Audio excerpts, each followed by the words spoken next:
우리 옆 사람들에게 한번 인사할까요? 잘 나오셨습니다.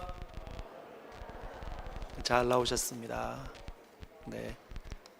한 번 더 하겠습니다. 주 안에서 사랑합시다. 네. 사랑하는 서연의 성도 여러분, 올 한 해 우리는 하나님의 은혜로만 살아가야 합니다. 그렇죠? 하나님의 은혜가 아니면 우리는 절대로 이 세상을 살아갈 수 없도록 만들어졌습니다. 원래 이 땅에 사람이 태어나는 것도 그렇지만 예수님을 영접해서 새로 거듭난 사람들은 오직 하나님의 은혜가 아니면 살아갈 수 없도록 만들어 놓으셨다는 거예요. 그래서 하나님의 은혜가 내 안에 절절하게 흐를 때 우리는 올해 새해 2023년 그 누구에게나 값없이 주어지는 이 거룩한 시간들 의미 있게 하나님의 약속의 위대한 선물로 포장지를 하나둘씩 열어볼 수 있다는 거죠. 하나님의 은혜가 우리에게서 역사되어질 때 거룩한 이 시간들은 우리에게서는 말로 닿을 수 없는 행복감과 기쁨의 시간들이 될 겁니다. 그런데 많은 사람들이 이 새해가 되면 옛날 기억들을 자꾸만 떠올리면서 작심삼일이지 각오하고 결심해도 뭐 달라지는 게 있나? 인생은 그냥 공수의 공수가 아닌가? 그냥 왔다가 그냥 가는 거니까 굳이 뭐 꼭 결심을 할 필요가 있나?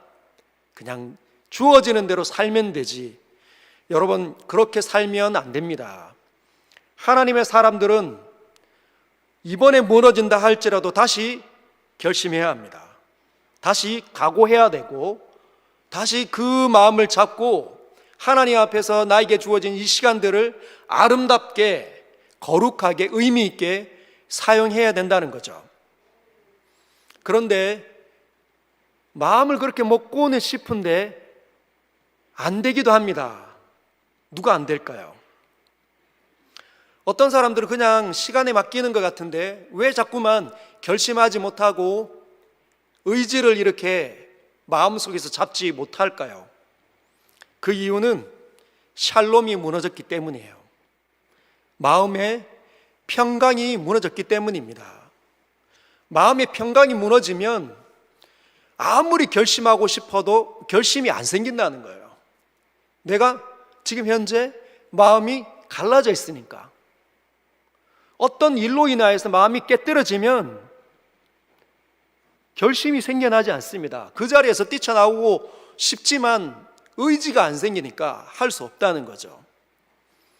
여러분, 하나님께서 그런 모든 사람들에게 명령하십니다. 말씀을 묵상해야 이겨낼 수 있다. 여러분, 기독교는 말씀의 종교입니다. 여러분, 말씀을 읽고 계시죠? 말씀을 묵상하고 계시죠? 그거 내려놨습니까? 그러면 우리는 하나님의 은혜로 사는 것, 모든 것들을 내려놓고 사는 사람하고 똑같습니다. 이 지금 새해 벽두에 며칠 안 지났습니다. 이 새해 이 벽두에 우리가 다시 결심해야 되는 건 뭐냐면 다시 말씀 앞으로 달려가리라. 말씀이 나에게 양식이 되도록 나는 그렇게 살리라. 그 결심을 가장 먼저 해야 합니다. 여러분들 가운데 어떤 분들은 내가 성경 일독을 이번에 한번 해봐야 되겠다 이렇게 결심을 하신 분들도 계시고, 이번에야말로 올해는 내가 반드시 묵상학교를 한번 도전해 보리라 마음을 먹으신 분들도 있을 수 있습니다.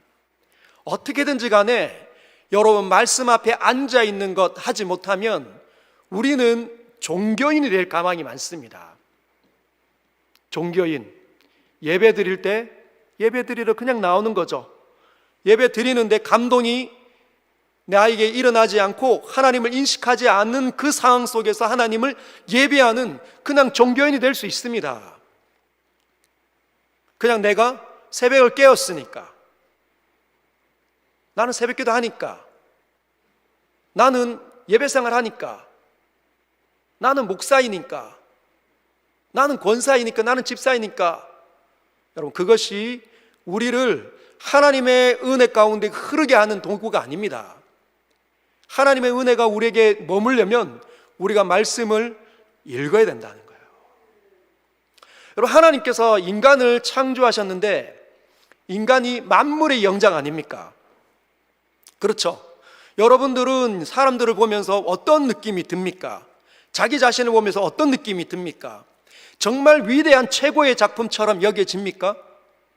여러분 자신을 그냥 평범한 어느 사람처럼 여깁니까? 아니면 하나님의 위대한 작품, 그 위대한 피조물, 하나님의 형상을 따라 만들어진 가장 위대하고 존귀한 자로 여러분 자신을 여기고 있습니까? 아멘. 여러분, 우리 자신을 그렇게 봐야 합니다. 우리는 원숭이가 변해서 사람이 된 게 아니에요. 저와 여러분들은 진짜 하나님의 형상으로 창조되어졌습니다. 자, 하나님께서 사람을 창조하셨을 때 지정의로 이루어진 존재로 창조했다 이렇게 말씀하지 않습니까? 한번 따라해 볼까요? 지정의.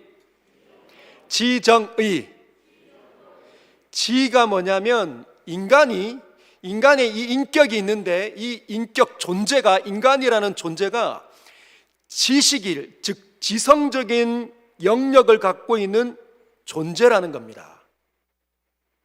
이 지성적인 것은 습득하고 깨닫는 우리 안에서 일어나도록 하는 중요한 기능이에요. 그래서 사람들은 학문을 발전시키고 있고 그 학문을 공부하면서 학자가 되기도 합니다. 그리고 한 사람이나 한 이론이나 한 현상들을 학문으로 정립해 놓기도 한다는 거예요. 원숭이가 그렇게 합니까? 그렇게 인간을 닮았다고 말하는 원숭이가 그렇게 합니까? 안 한다는 거죠. 오직 인간만이 배우고 습득하고 통찰합니다. 분석해낸다는 거죠. 그리고 감정, 이 정은 감정적인 부분입니다. 이 느낌이, 마음이 생겨나는 거죠. 울컥하기도 하고 막 기뻐하기도 하고 탄성을 지르기도 하는 거죠. 막 즐겁기도 하고 뭔가 안 된 일이 일어나면 눈물을 흘리기도 하고 마음이 막 찢어지기도 합니다. 이 복잡한 이 모든 것들을 지성적인 이 부분이 어떻게 해요?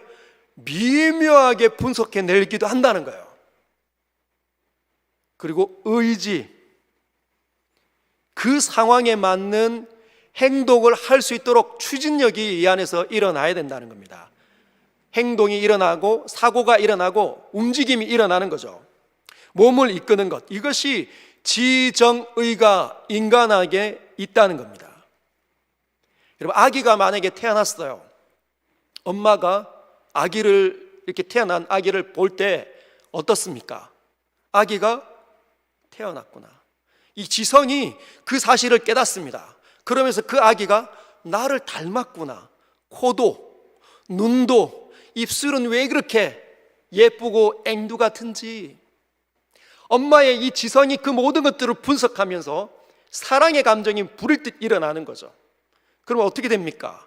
그 아기를 안고 싶고 뺨에 막 비비고 싶어 하는 거예요. 그 아이에게 막 다가가는 거죠. 그래서 지정의가 복합적으로 일어나게 되어져 있습니다. 여러분, 이 지정의는 하나님께서 원래 그러신 분이라는 겁니다. 하나님께서 생각하시고 하나님께서 감정을 표출하시고 하나님께서 모든 것들을 만들 그 의지가 있으신 분이라는 거죠.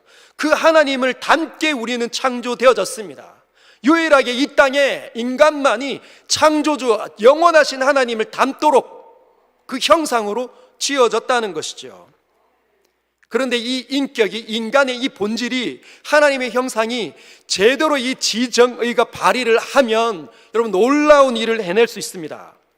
여러분의 삶이 막 엉켜있고 막 실타리가 막 던져졌는데 엉켜가지고 절대로 풀 수 없을 때, 없을 것 같이 생각할 때 여러분들이 이 지정의가 정확하게 발휘가 되면 그 실타래를 풀어낼 수도 있다는 거예요. 여러분은 어떻습니까? 지금 여러분의 상태를 한번 점검해 보십시오. 나에게 있는 이 지성, 이 감정, 이 의지가 정확하게 제대로 발휘가 되고 있는가? 그러면 삶을 다루어내는 존재가 되는 거예요. 여러분, 지정의가 하나님의 은혜로 채워지면 그 사람은 자신의 삶을 다루기 시작합니다. 그런데 이 지정의가 있어도 이 마음 상태가 무너지면 자신의 삶을 다룰 수가 없다는 거예요. 다루어내지 못합니다. 왜 그럴까요? 이미 마음이 잃어버렸으니까. 의지가 생각이 이렇게 일어나지 않는 거예요. 그 자리를 박차고 일어나고 싶지 않은 거죠. 또다시 결심하고 싶지 않다는 겁니다. 왜 그럴까요?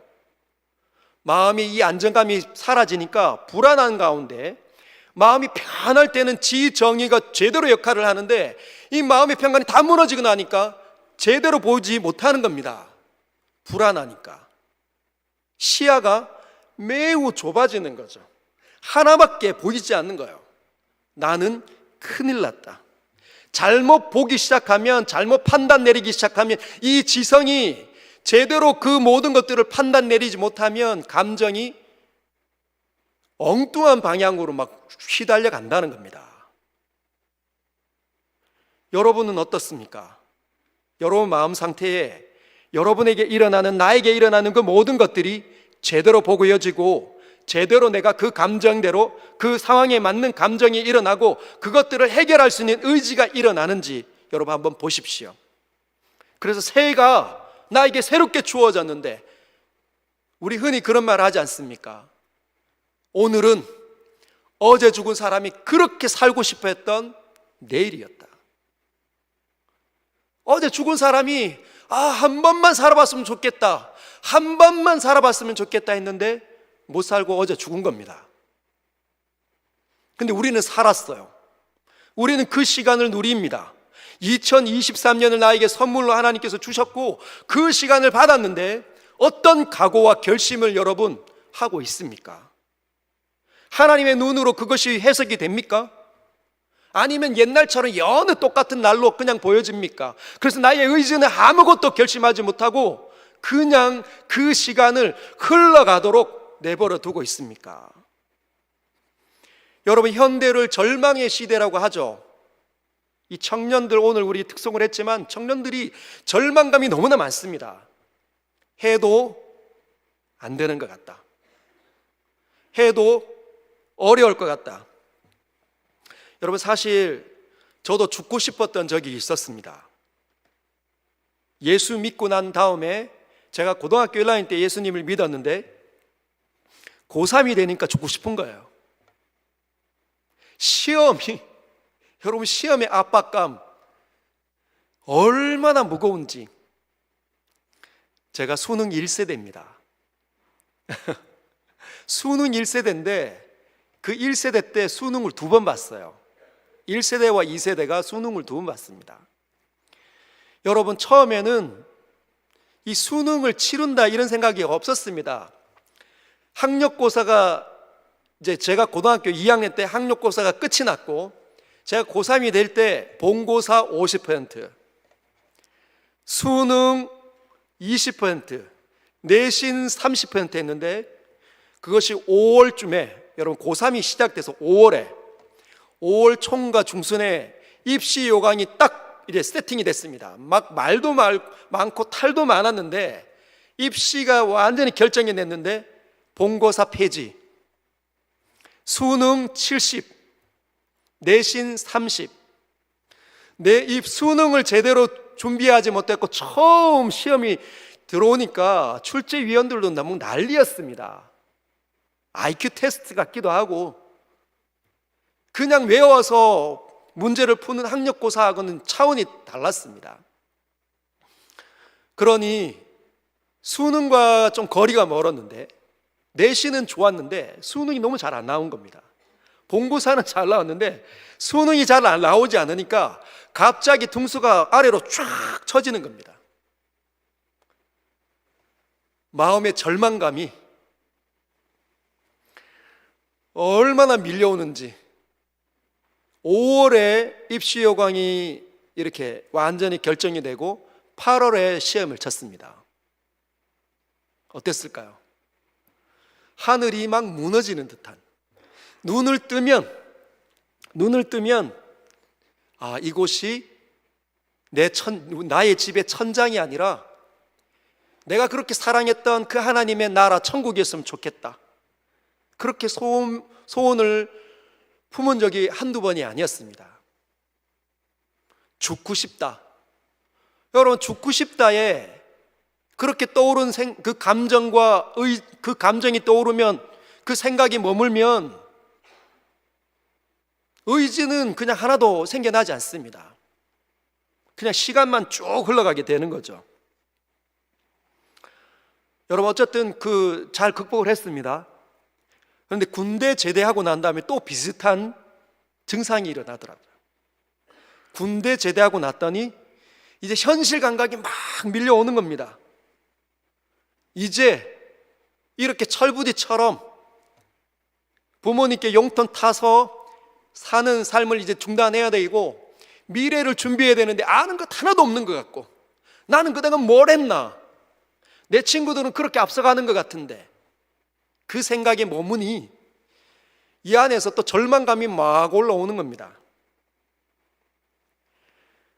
여러분, 그러면 아무 일도 못하는 거죠. 근데 그 자리에서 뛰쳐나올 수 있었던 계기들이 있었습니다. 고3 때 하나님 말씀을 가까이 하는 저의 선생님이 저를 놓고 열심히 기도해 주셨고, 저희 친구들과 함께 하나님 말씀을 꾸준하게 읽었습니다. 그래서 어떤 생각이 들었냐면, 아, 하나님 앞에 맡기면 되겠지. 여러분, 신앙생활 고1 때에서 고3 때까지 몇 년 한 겁니까? 엉터리 아니겠습니까? 아주 신앙이 정말 어리고 어린 그런 아이 아니었겠습니까? 그런데 그냥 그때 붙잡은 게 뭐냐면, 하나님의 인도하심이 있겠지, 그 생각이 드니까 최선을 다하자라는 의지가 올라왔습니다.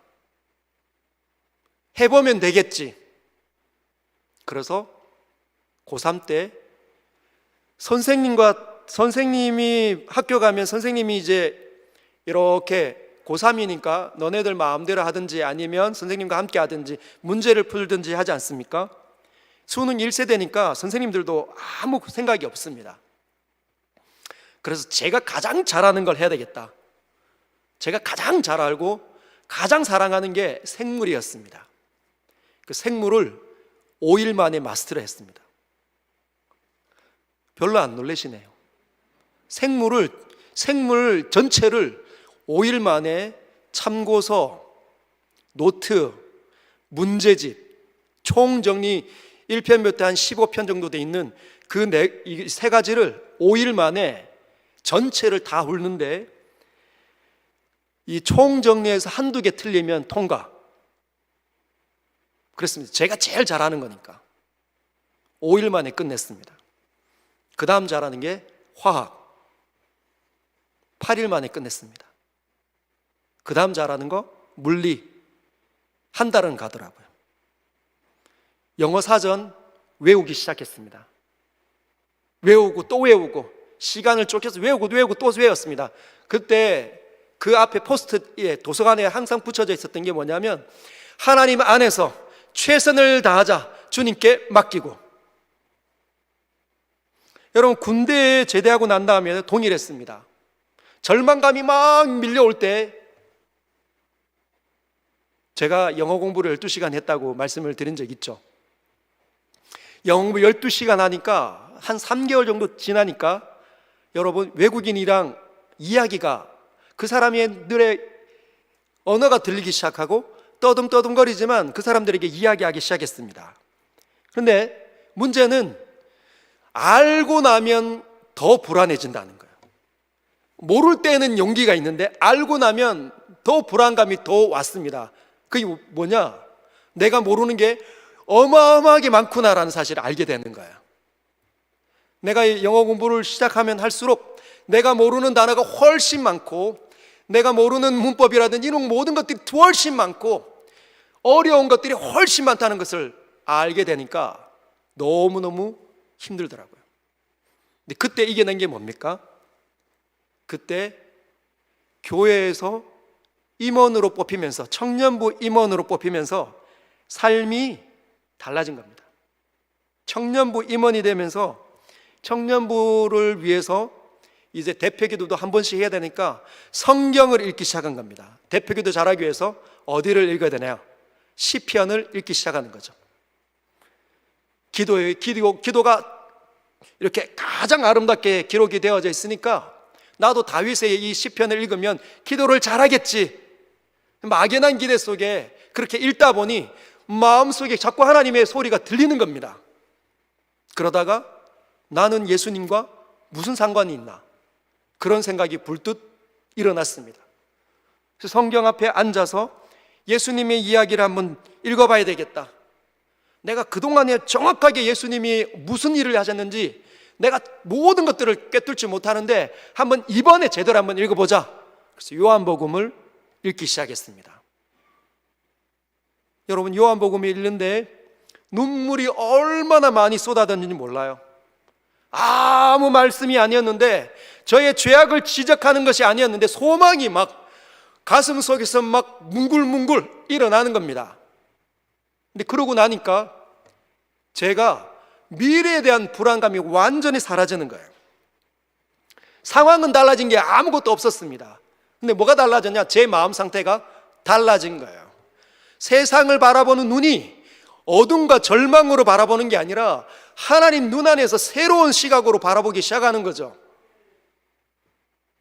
그리고 났을 때 하나님께 고백드린 겁니다. 이제는 가장 정말 하찮은 직업을 내가 갖는다 할지라도 행복의 비밀을 발견했습니다. 그리고 난 다음에 제 삶이 완전 달라졌습니다. 그리고 학교 다니는 친구들이, 후배들이 저에게 찾아와서 저에게 그 일을 묻기 시작했고, 저는 그 하나님 없는 아이들에게 하나님을 소개해 주기 시작했습니다. 도서관에서. 그런데 미래가 하나도 두렵지 않았습니다. 근데 그때 배웠던 것이 지금까지 흐르는 것 같아요. 여러분, 말씀이 내 안에 머물면 그 사람을 이겨낼 수가 없습니다. 왜 그럴까요? 모든 것 위에 뛰어나신 하나님께서 그들을 지키신다는 것을 그들이 알기 때문이에요. 여러분, 성도 맞습니까? 여러분, 우리는 성도입니다. 우리는 예수 믿는 사람들입니다. 할렐루야. 여러분, 우리가 우리의 노력과 우리의 잘남으로 성도가 된 게 아닙니다. 저와 여러분들은 늘 어두움에 순식간에 들어가고 원망하고 불평하고 욕심에 사로잡혀서 사람들을 시기하고 질투하고 나쁜 말하고 원망하고 불평하는 사람, 전형적인 그런 사람들이었죠. 우리 예뻐서 우리의 노력 때문에 우리가 선택된 게 아니지 않습니까? 그저 하나님의 은혜로 내가 너를 지명하여 불렀나니 너는 내 것이다. 우리가 송구 영신 예배 때 살펴본 것처럼 하나님께서 나는 너의 하나님 되기를 원한다. 나에게 유일하게 있어서 이 세상의 소유라고 말하는 존재는 너희밖에 없다. 네가 나의 소유가 되기를 원한다. 주님 그렇게 말씀하셨습니다. 그렇다면 주님이 우리를 구원하시고 그 전지전능함을 우리에게 나타내 주실까요? 안 나타내 주실까요? 하나님을 하나님으로 인정하는 사람에게, 하나님을 하나님으로 영접한 사람들에게, 하나님의 주되심을 인정하는 사람들에게 하나님께서는 그분의 주가, 그분의 능력이 얼마나 위대한지를 보여주실 겁니다. 하나님이 함께 하실 거죠. 구원해 놓고 세상에 방황하게 유린당하게 만들어 놓을까요? 목자 없는 양처럼. 이 과거가 목자 없는 양인데 이제는 목자가 생겼는데 목자가 지키시겠죠. 그런데 우리의 시야가 어두워지면 안 보입니다. 하나님 있는데도 불구하고 의지는 박약이에요. 일어나지 않는다는 거죠. 죽고 싶다, 무섭다, 힘들다, 우야노, 어쩌면 좋노.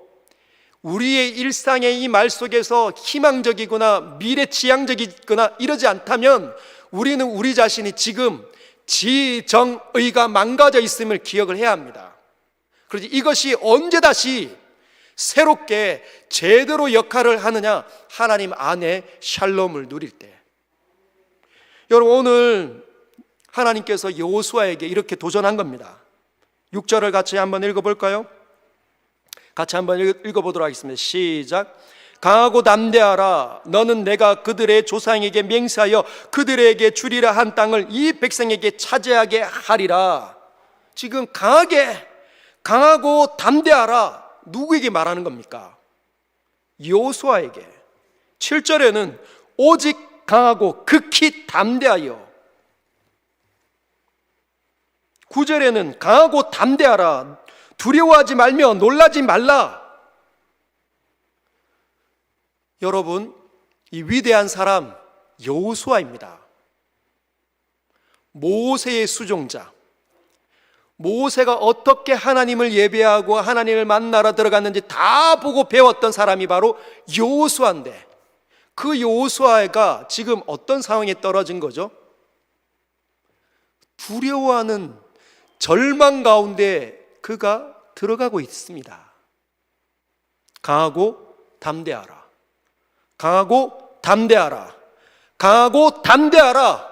강하고 담대하라. 오직 강하고 극히 담대하라.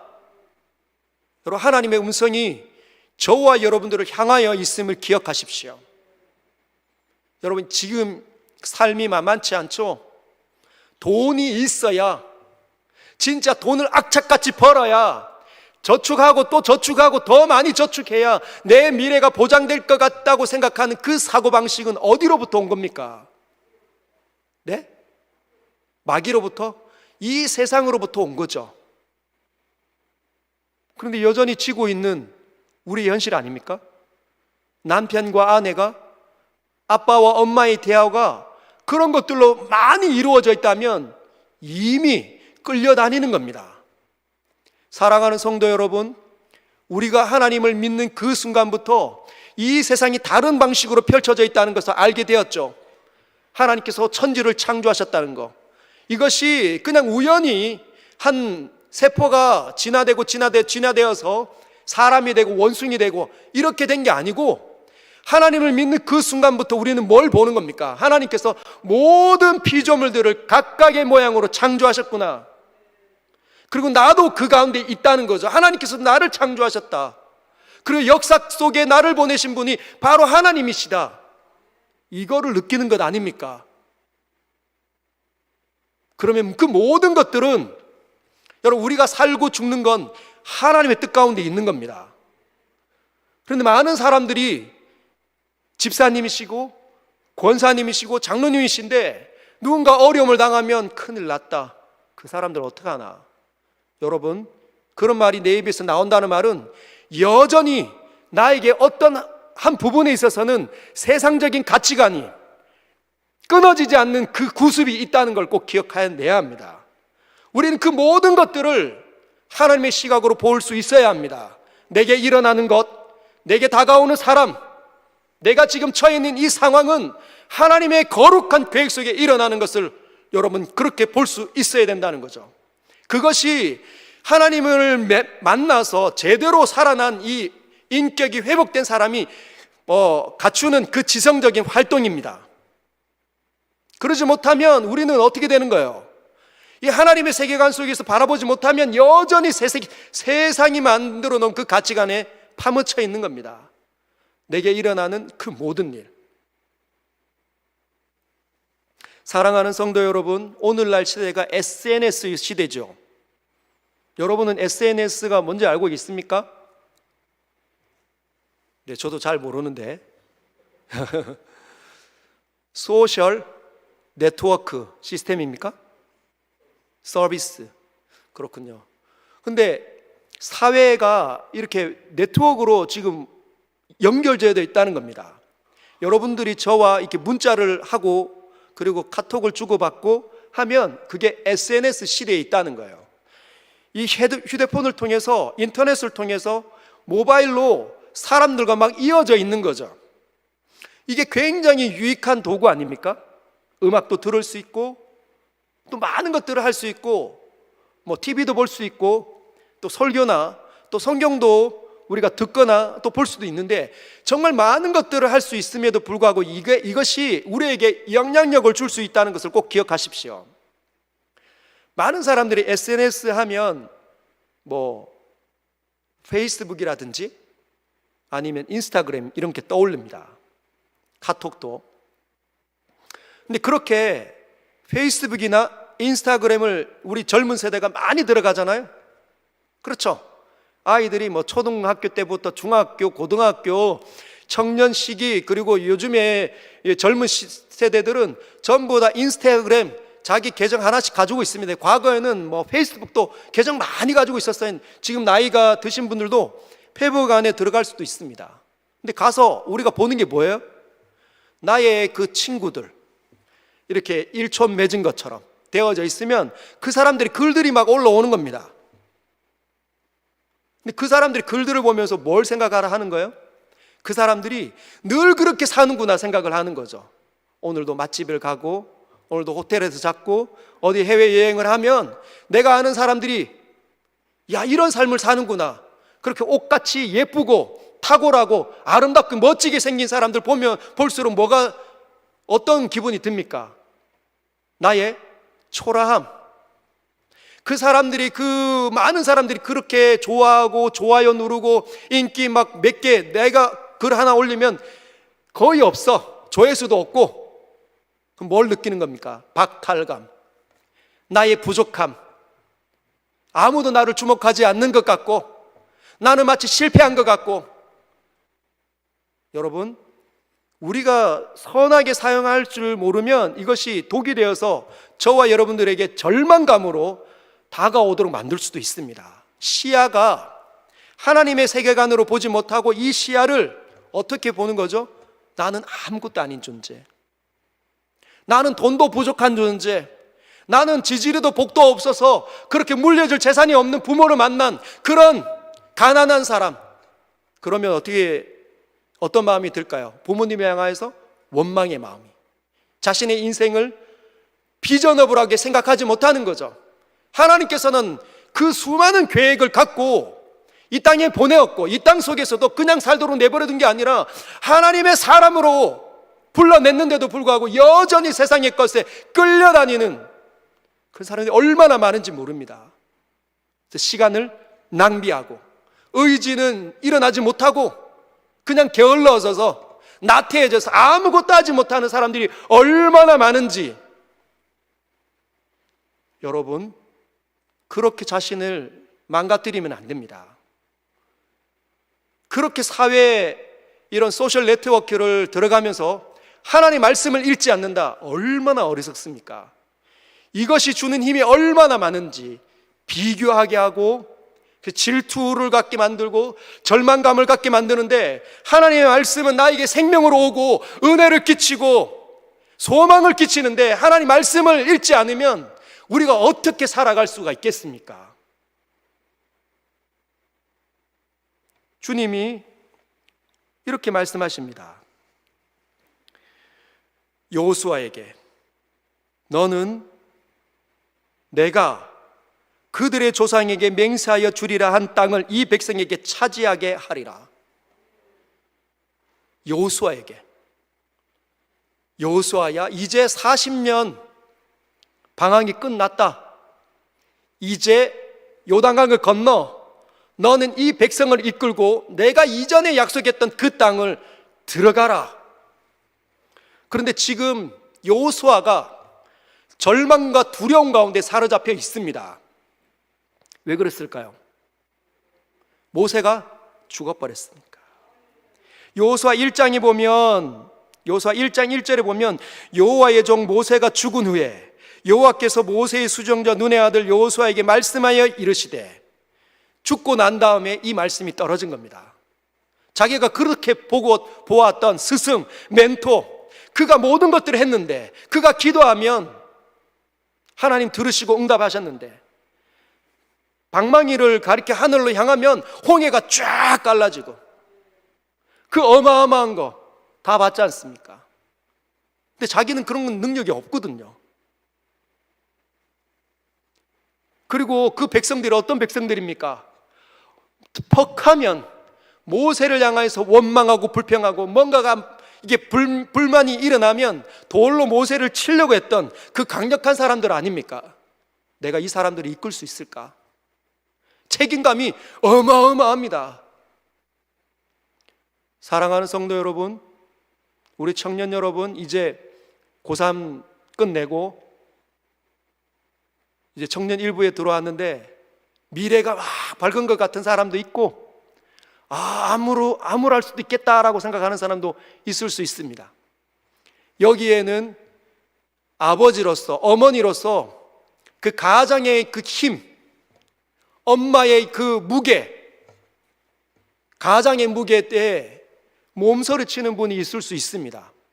어쩌면 너무 몸서리 쳐서 오늘 안 나왔을 수도 있어요. 맨날 있는 신년 특별 기도해야지, 가서 뭐하나, 기도한다고 한 번도 안 되던데, 그래서 못 나왔을 수도 있습니다. 여러분, 그 무게가 얼마나 무거운지 모릅니다. 근데 하나님이 뒤에 계시다는 것을 알아야, 나 혼자 있는 게 아니구나, 내가 이 자리에 있는 이유는 하나님의 계획 속에 있구나 라는 사실을 깨달아야 일어날 수 있는 거죠. 근데 여호수아는 본인이 더 잘 알고 있었을 수도 있어요. 왜냐하면 가나안 땅도 만만치 않은 거거든요. 이 백성들도 만만치 않고, 자기의 리더십이 없는 것도 만만치 않고, 가나안 땅도 어렵다는 것을 그가 먼저 알고 있지 않습니까? 40년 전에 가데스 바네아에서 12정탐꾼으로 뽑혀가지고 가서 봤는데 어땠죠? 우리는 메뚜기 같고 그들은 거인 같은 거예요. 그래서 10명의 정탐꾼들이 다 그냥 우리는 안 된다, 여호수아가 아니 하나님이 우리와 함께 하시면 된다라고 얘기했지만, 실제로 막상 거기에 갔을 때 눈으로 본 건 그 어마어마한 사람들이 거기 살았다는 겁니다. 빈 땅이 아니었다는 거예요. 여러분, 새해도 마찬가지입니다. 새해도, 이 새로운 한 해 얼마나 많은 일들이 우리에게 일어날까요? 학생은 공부해야 되고, 직장인은 돈을 벌어야 되고, 어머니는 가정을 돌봐야 되고, 우리에게 맡겨진 일들이 생각보다 굉장히 많습니다. 한두 가지가 아니잖아요. 근데 할 수 있습니까? 못할 것 같습니까? 왜 못할 것 같습니까? 여호수아도 마찬가지였다는 거죠. 여러분, 그러나 예수 믿는 사람들에게는 절망감이 있어서는 안 됩니다. 절망할 수는 있지만, 여러분, 절망할 수 있습니다. 예수 믿는 사람들도. 그러나 절망할 수 없도록 만들어졌다는 거 꼭 기억하시길 바랍니다. 예수 믿는 사람들에겐 절망이라는 단어는 찾아볼 수 없도록 만들어졌습니다. 알고 있습니까? 예수님의 이름이 임마누엘이잖아요. 임마누엘 아닙니까? 이를 번역한 즉 하나님이 우리와 함께 하신다. 하나님이 함께 하시는데 누가 절망합니까? 예수 믿는 사람들이 하나님이 함께 하시는데 왜 절망합니까? 예수 믿는 사람들이 하나님이 동행하시는데 왜 절망합니까? 절망할 수 없는 거죠. 근데 절망하는 이유가 뭡니까? 하나님의 소리가 안 들리니까, 이 판단 기준이, 이 마음이 무너져가지고 잘못 판단 내리고, 하나님이 없는 것 같고, 하나님 나와 동행 안 하는 것 같고, 하나님 나를 버리신 것 같으니까. 작년 한 해 동안 죄악을 먹고 마셔서 하나님 뜻대로 살지 못했고, 기도 안 하고 말씀 읽지 않았기 때문에, 선하게 살지 못했기 때문에 그 더러움이 하나님과 나 사이에 얼마나 많이 멀어지게 했는지 본인이 너무너무 잘 아니까 못 일어나는 거예요. 그분이 그리스도 아닙니까? 지난주에 우리 주일날 살펴본 것처럼 주는 그리스도시요 살아계신 하나님의 아들이십니다. 할렐루야. 주님은 그리스도이세요. 우리가 영원히 죄악 가운데서 건져진 자입니다. 오늘도 예수가 필요하고, 내일도 예수가 필요하고, 그 다음날도 예수님이 필요하고, 10년 뒤에도 예수가 필요하고, 100년 뒤에도 예수가 필요하고, 1000년 뒤에도 예수가 필요하고, 10,000년 뒤에도 예수가 필요하고, 예수는 우리의 영원한 목자가 되신다는 것이죠. 그것이 주는 그리스도시요. 처음 거듭날 때만 그리스도가 필요한 게 아닙니다. 우리에게서 예수는 제거될 수 없는 유일한 존재, 하나님 그분 아닙니까?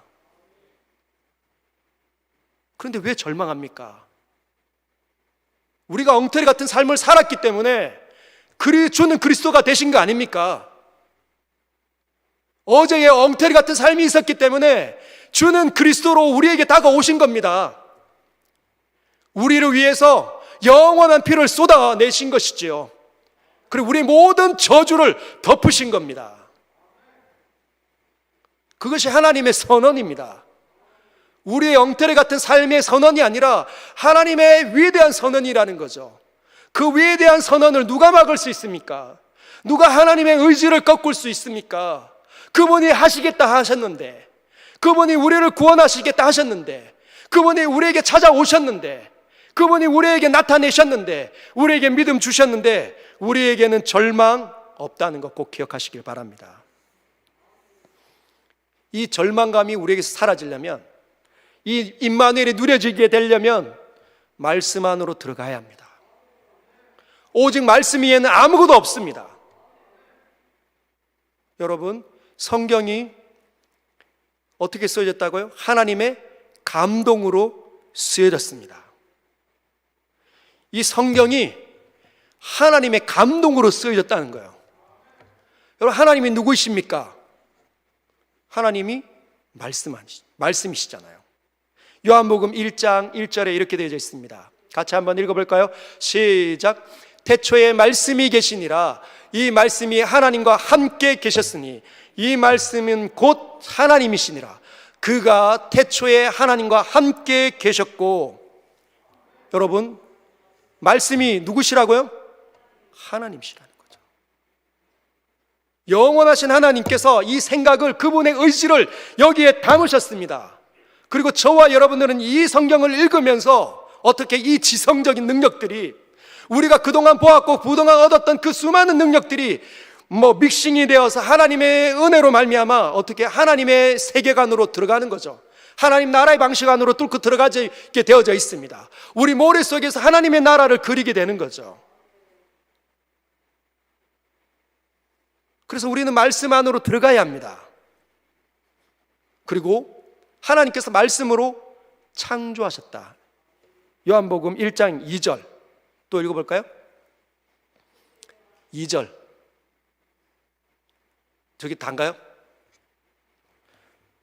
자, 2절은 제가 한번 읽어드리겠습니다.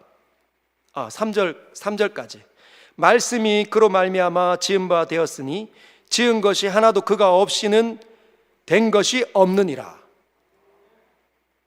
말씀이 태초에 하나님과 함께 하셨고 그 말씀이 곧 하나님이신데 만물이 그로 말미암아, 말씀으로 말미암아 지은 바 되셨다는 거예요. 지은 것이 하나도 말씀 없이는 된 게 없다는 거죠. 하나님께서 모든 것들을 그 말씀 하나님의 의지로 창조하셨습니다. 우리도 그렇게 창조되어졌어요.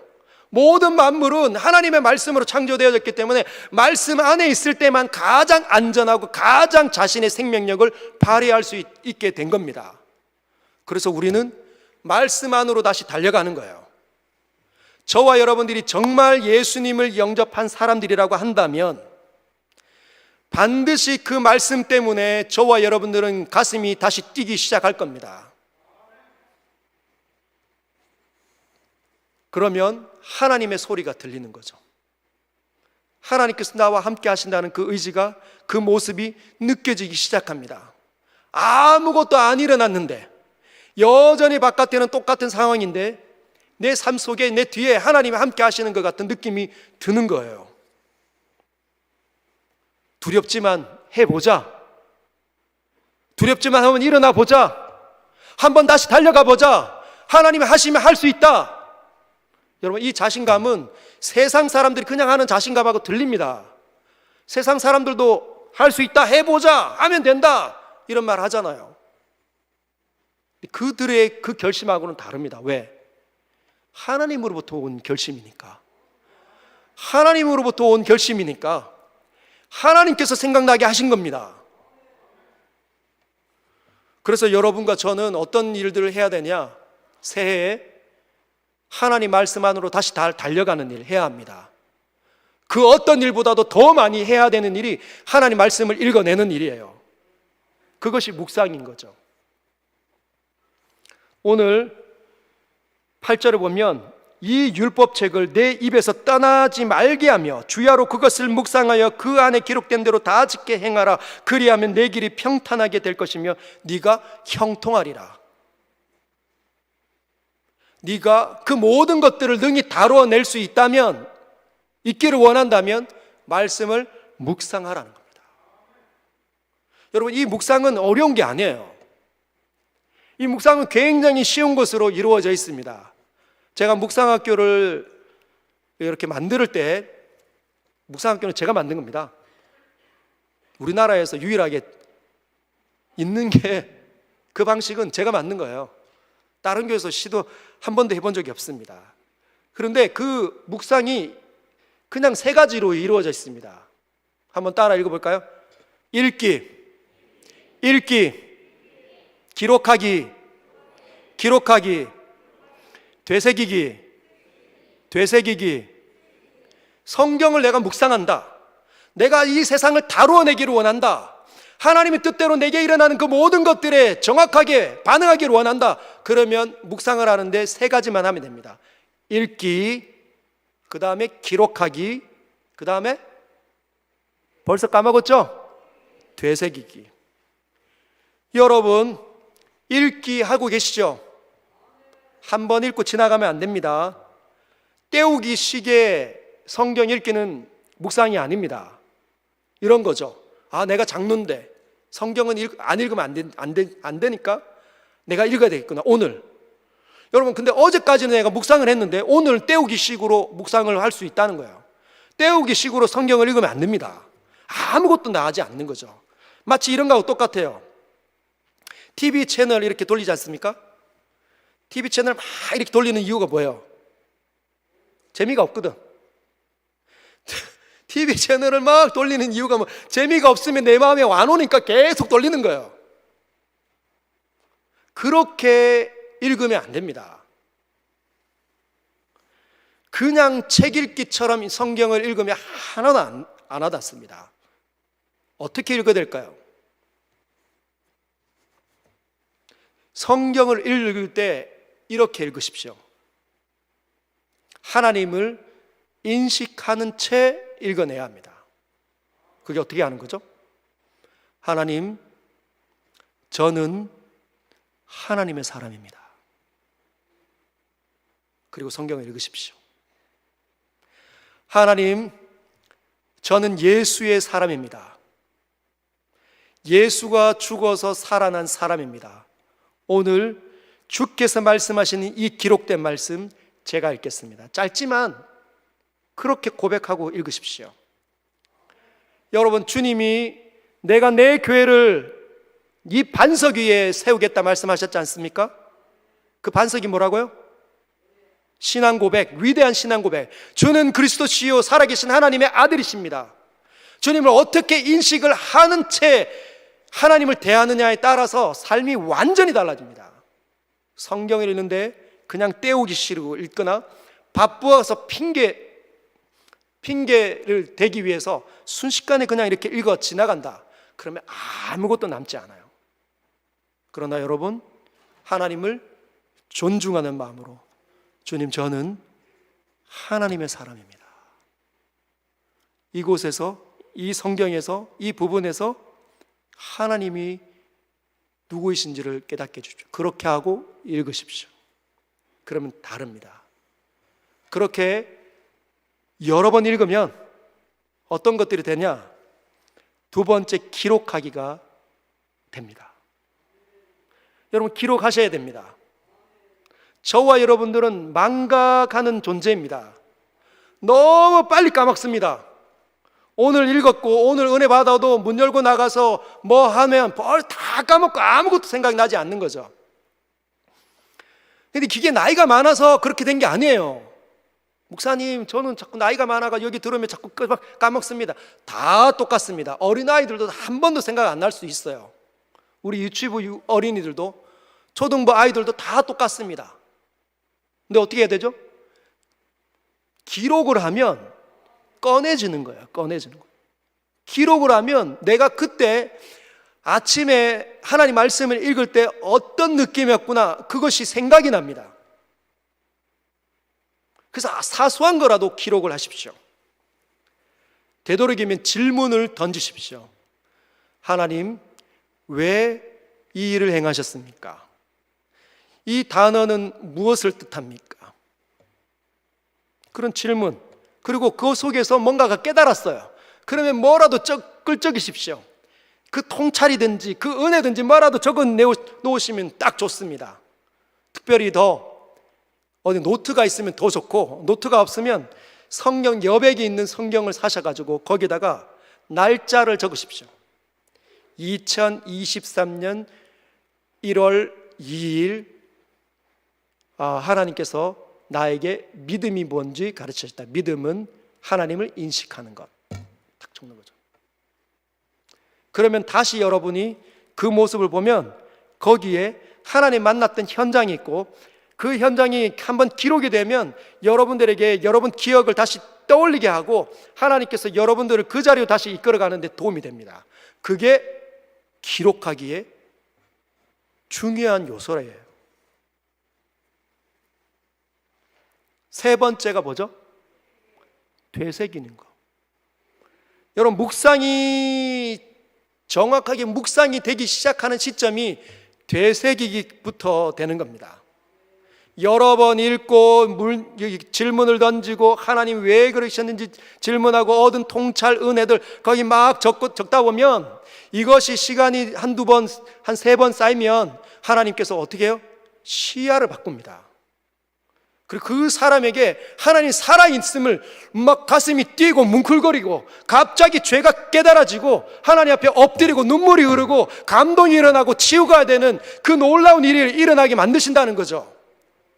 여러분, 우리에게는 한계가 정말 많은 일들이 많습니다. 아버지의 역할, 아내의 역할, 엄마의 역할, 아버지의 역할, 이 모든 것들이 한계가 많잖아요. 장로의 역할, 목사의 역할, 집사의 역할, 교사의 역할, 청년의 역할, 회장의 역할이 얼마나 많은지 모릅니다. 다 도망가고 싶은 거죠. 근데 이 모든 한계를 뛰어넘으려면 그 한계보다 더 크신 하나님의 은혜가 쏟아지면 된다는 거예요. 그래서 묵상이 지배가 되면 내 삶 속에 뭐가 있냐? 하나님의 은혜가 흐릅니다. 오직 하나님의 은혜가 나에게 양약이 되어서 살아가게 된다는 거예요. 그런 사람은 누가 이길 수 있습니까? 아무것도 가진 게 없는데. 많은 분들이 저를 만났을 때 그런 얘기를 합니다. 목사님은 뭐가 그렇게 당당합니까? 제가 서울에 있을 때도 참 많이 들었던 이야기인 것 같아요. 사업체 한 2개, 3개를 가지고 있는 그 오너이신 그 권사님이 저에게 말씀하셨습니다. 목사님을 보면 목사님은 진짜 정말 자신감이 너무 뿜뿜인 것 같아요. 여러분들이 제 이력을 다 봤지 않습니까? 제 이력에 뭐가 자신감이 있을 만한 게 뭐가 있습니까? 저에게 있는 유일한 자신감이 뭘까요? 하나님, 그분을 믿는 믿음, 그분이 나와 함께 한다는 그 믿음, 그분이 저를 구원했다는 그 믿음, 그분이 오늘도 나와 함께 하신다는 그 믿음. 여러분, 제가 할 수 있는 일들이 생각보다 많지 않고 어려운 일들이 얼마나 많은지 모릅니다. 저는 너무너무 연약하고 너무너무 보잘것없는 사람이죠. 이 큰 교회를 이끌어가기에 너무나 한계가 많은 사람이죠. 가정을 이끌고 너무 한계가 많습니다. 아내를 사랑하는 일, 자녀들에게 좋은 본을 보이는 일, 생각보다 어렵고 힘들더라고요. 정말 목사의 아들처럼 그렇게 훌륭하게 길러내야 되는데 생각보다 그 부분에서 한계가 얼마나 많은지, 그럼에도 불구하고 자신감이 떨어지지 않는 이유가 뭘까요? 하나님이 주셨다. 하나님이 주셨으니 하나님이 다 하실 것이다. 이렇게 부족하고 아무것도 아닌 자를 부르셨으면, 그것밖에 못한다면 나머지는 하나님께서 하시겠지. 맞습니까? 틀립니까? 여러분, 우리 모든 동일합니다. 한계를 뛰어넘을 수 있는 건 하나님이시잖아요. 우리가 어떻게 우리의 한계를 뛰어넘습니까? 근데 우리는 언제든지 하나님을 인정하고 그분의 말씀을 따라 살기면 됩니다. 우리는 순종하면 된다는 거예요. 사랑하는 성도 여러분, 말씀 안으로 뛰어 들어가십시오. 하나님의 영이 있으면 반드시 그 사람은 살아날 줄 믿습니다. 오직 하나님의 은혜로 다시 독수리가 날개쳐 올라가는 것 같은 그 비상함을 느끼리라 믿습니다. 어떤 사람은 목사님, 제가 아무리 해도 이런 거 그런 마음이 안 생기는 것 같습니다. 지금 제 말이 이해가 된다면, 여러분, 제 말이 이해가 된다면, 무슨 말 하는지 하나도 모르겠다는 거 말고 이해가 된다면 그 사람은 성령이 있는 사람입니다. 뭔 말인지 아시겠어요? 성령이 있다는 말은 하나님이 구원하신 사람이라는 거예요. 주는 그리스도시요 살아계신 하나님의 아들이다. 위대한 신앙 고백이 그 사람에게 흐른다는 것을 꼭 기억하시길 바랍니다. 그러면 말씀을 읽으면 하나님께서 역사하시는 거예요. 훌륭한 목사님이나 장로님들에게 소유물로 묵상이 주어진 게 아닙니다. 성경에 기록된 그 시점은 성경을 읽을 수 있는 사람이 거의 전무했던 그 시절이라는 사실 꼭 기억하십시오. 누구든지 말씀을 묵상할 수 있다는 것, 누구든지 하나님의 능력을 체험할 수 있다는 것. 여러분, 땅이 있습니다. 그 땅에 돌이 막 빽빽하게 막 들어찼고 자갈이 막 많고 잡초가 막 무성하게 막 이렇게 우거져 있어요. 근데 여러분에게 씨앗이 주어져 있습니다. 그 밭 앞에 그런 돌짝밭과 잡초가 무성한 그 밭에 여러분 씨앗을 가지고 있어요. 무엇을 하실 겁니까? 수확을 하기 위해서 무엇을 하실 겁니까? 너무너무 의지가 안 생기니까 게을러 가지고 그냥 한번 던져버리자. 씨앗 던져버렸어요. 그러면 수확이 있을까요? 없을까요? 수확이 있습니다.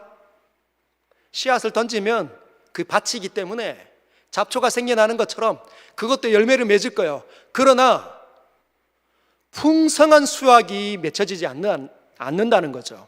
왜? 양분을 잡초에게 다 뺏기니까.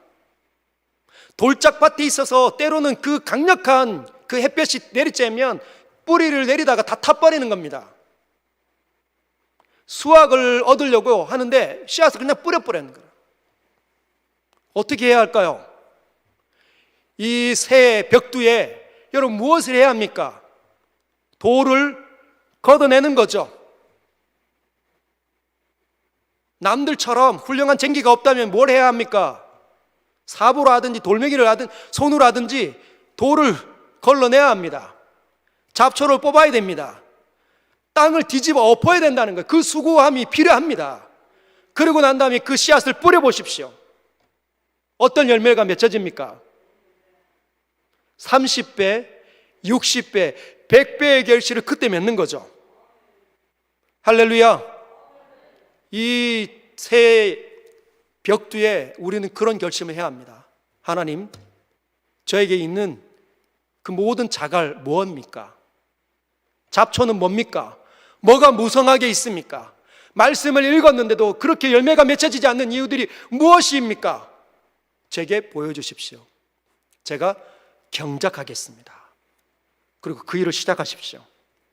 그리고 씨앗을, 하나님의 말씀의 이 거룩한 씨앗을, 능력의 이 생명의 무궁한 그 씨앗을 던져버리시길 바랍니다. 그래서 심으십시오. 그러면 하나님이 은혜를 주시리라 믿습니다.